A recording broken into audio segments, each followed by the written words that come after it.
Madokachere mabuja tauya ano nhau dzanyasi zuva rechigumi noribodzi mwedzi uno waChikumi. Nyasi ndio patiri kupedzera nhau dzosondo rino. Idi zvakaita kunyangariwa tiri kupedza munyaya iri kuita kuhwadza kureketa kwanyasi apo paburika kuti Moreblessing Ali akapondiwa akaikiwa mutsime. Zviri kutohwadza ipapa nzvimbo yenyatsime kupurasire ikweyo. Kwaita kudhuze nokwaChibhanguzako ndokwaaboyehwa. Mapurisa agoreketayo kuti wamai waPius Jamba ndo waboya mutumbi waMoreblessings. Idi zvakaita kunyangariwa apa niki mangwana ari kuita kupembera hache. Maburitsiro anga ari kuita masoko ekuita kusvotesa chaiko zvatoita kuhwadza vanhu vazhinji. Wakagoreketa kuti iwe chaona mudzako chapita mangwana chiri kwaiwe, iye akareka hache kuzvitetekera. Abva andoita kutoita kuenda konyora tsamba yaaendesa kumapurisa kuti mapurisa aburitse sekunge ndio waburitsa masoko yacho.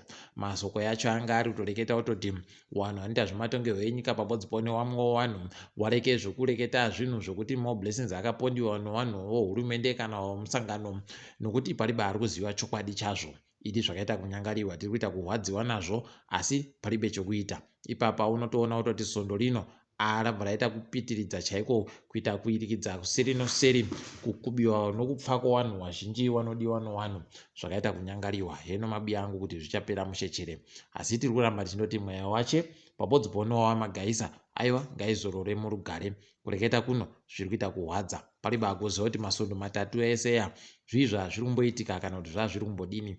Wabva wandoita kumupedzesa chaiko. Idi mweya wache ngauzorore murugare. Wamunangagwa nyasi waenda koita rari yawo kupostori yokwapo mhazha.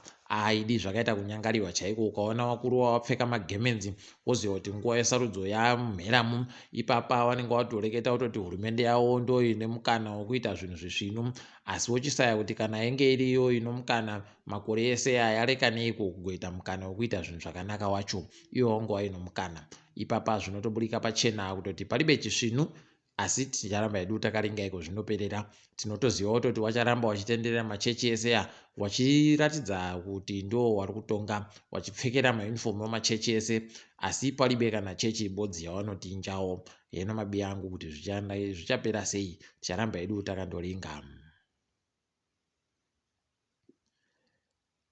Nyasi wanhu wamwe wanga vari kureketa padandemutande kuti wapatisa nyati wagopuwewo kuita chiremba. Aidi wanhu vazhinji vanga vari kubvunzana kuti kohoko naye waribe kugopuwawo kuti waite chiremba anoremekedziwa, nokutoti ipapa wese kubvira ana mutukudzi newamwe wadiki kwaari, asi wakanga watopuwa kare kuchirembawo. Ipapa upo kare iye patisa nyati akabvira kare achinyora mabhuku, kunyora nduri pabodzipo nokuita zvokuferefeta, kutsvaka nhoroondo dzakabva nowandere, akaita zvese zvinodikana pabodzipo nokunyora mutambo nokuita iye zvomutambo zvemadhirama. Asi paribe kana mubodzi pamazvikoro zvefundo yepamusoro zvati zvambomuningawo kumuringisa kuti munhu musvino anoita zvakanaka. Aidi zviri kutoita kunyadzisa chaiko, asi tiri kundoimba kuti wanoringano zvazvo aiwa wanomuboyawo wakagomupa, nokuti munhu wese aiwa anhadzirira manje kuchimuti chiremba patisa nyati.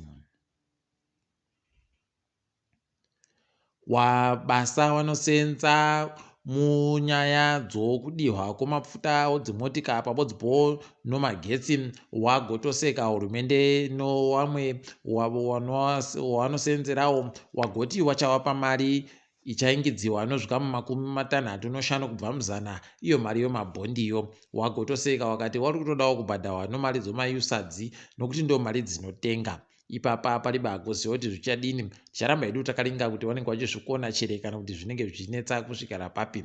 Ipapa kureketa kuno wari kureketa makwai wari kutoreketa kuti peno musomuvhuro chaiwo peturu inogona kundomuka yakwidziwapo kare kupinda mudhora ribodzi rekuAmerica nomasendi 20. Aidi wari kutowawarira madhora mairi chaiwo makuno kuno yano, zvokuti patinosvika pazoro remagamba ari kutoringa kutoti inenge yatopfuura kana kuenda kumadhora mairi nomasendi kana 20 chaiwo. Pakaita kunyangariwa, rekai tigoona kuti zvinenge zvichienda nekupi.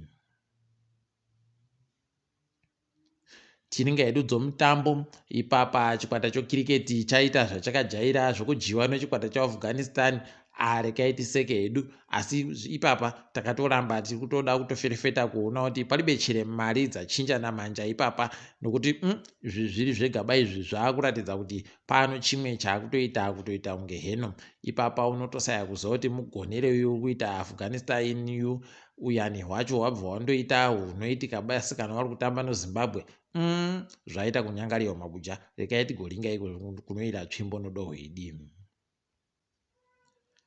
Kwai kuno mumwe wekuZimbabwe anonzi Chengetai Mapaya akaita kujamba mujambo inojambiwa kujamba uchiita kusvetuka kuti dau hozura katatu, iyo inonzi pachirungu triple jump.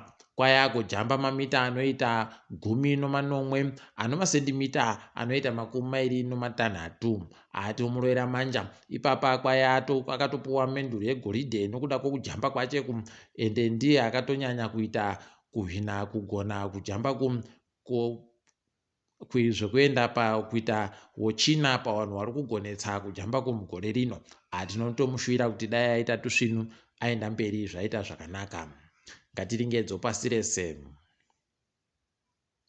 KuSouth Africa waRamaphosa kwai vagoreketa kuti kana wakanziwo wanoda kuferefetiwa vanozvibvumira kuti zviitike. Pabodzi paunototi wanobva watoenda hawo woenda pamujandirere wachimbomira kutosuduruka chaiko kuenda pasaiti kuti zviitike izvozvi zvibudike zvisvinu panhau iyo mamiriyoni omari yokuAmerica yakabiwa kupurazi kwawo.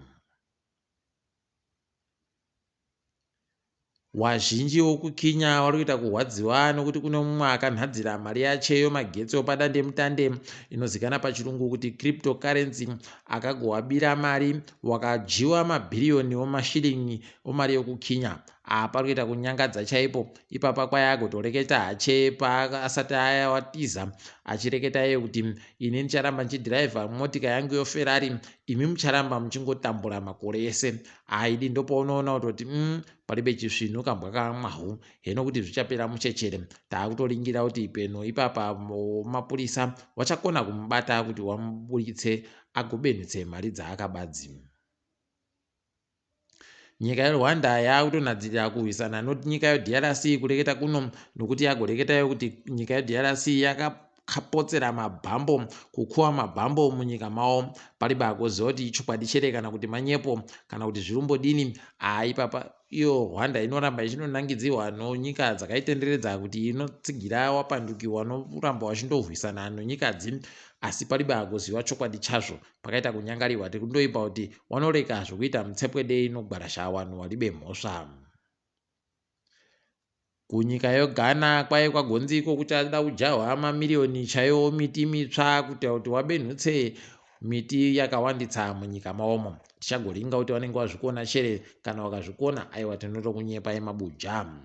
Kureketa kwaNyasi kwaburika masoko okuti mutungamiri weSondo Chiroma Pope Francis kwai agoreketa kuti achaenda kuSouth Sudan nokuDRC kwaanga arida kuenda komaira ikweyo nokuda kwourwere. Rekai tigoringa kuti zvichapera sei, peno achazochinja ozoda kuuya rimwe zuva. Tiri ipapo mabuja, tiri kurwadziwa nokupfa kwaMoreblessing Ali, asi tiri kuti mweya wache uzorore murugare. Ndini wenyu Mhanduwe WeNhau.